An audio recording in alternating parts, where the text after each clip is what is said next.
इधर दिल्ली के नजफगढ़ में एक लड़के पर अपनी गर्लफ्रेंड के कत्ल का आरोप लगा। पुलिस के मुताबिक आरोपी साहिल गहलोत ने 10 फरवरी को पहले अपनी गर्लफ्रेंड निकी यादव का कत्ल किया और फिर उसी रात किसी और लड़की से शादी रचा ली।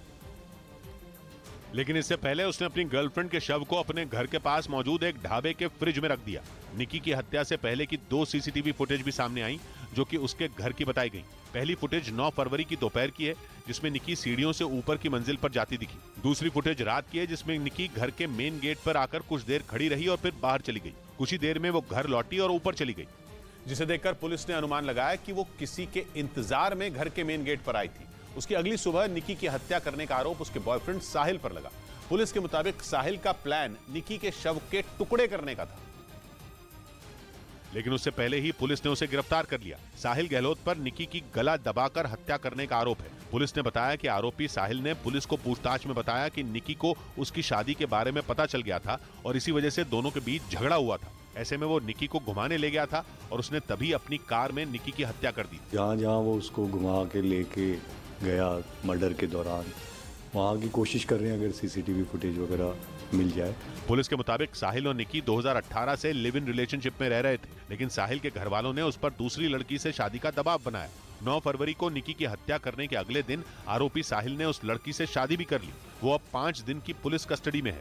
उधर यूएन की एक रिपोर्ट में दावा किया गया कि अल जवाहिरी के बाद आतंकी संगठन अल-कायदा को नया मुखिया मिल गया है। अल-कायदा के इस नए कमांडर पर अमेरिका में हुए 9/11 हमले के लिए आतंकियों को ट्रेनिंग देने का आरोप है, लेकिन अभी तक सैफ अल अदल नाम के इस आतंकी को मुखिया बनाए जाने की घोषणा नहीं की गई।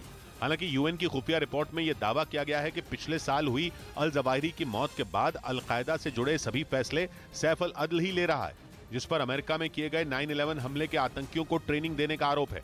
और एक खुफिया रिपोर्ट के मुताबिक सैफ अल अदल ईरान का रहने वाला है, लेकिन यूएन के आतंकियों की लिस्ट में उसे मिस्र का आतंकी बताते हुए 2001 से ब्लैकलिस्ट किया गया है, क्योंकि 2001 में ही उसे अल-कायदा का मिलिट्री कमांडर नियुक्त किया गया था और तभी से वो खुफिया एजेंसियों के रडार पर आ गया। जानकारी के मुताबिक सैफ अल अदल को अल-कायदा में भर्ती होने वाले आतंकियों को ट्रेनिंग देने की जिम्मेदारी मिली थी, जिसके बाद वो उस वक्त के अल-कायदा के मुखिया ओसामा बिन लादेन का करीबी बन गया।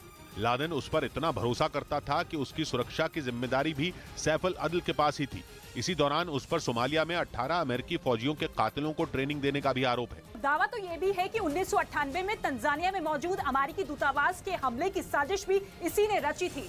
लादेन की मौत के बाद जब अल जवाहिरी ने आतंकी संगठन की कमान संभाली, तब भी सैफ अल अदल बड़े फैसले लेने में अहम भूमिका निभाता था।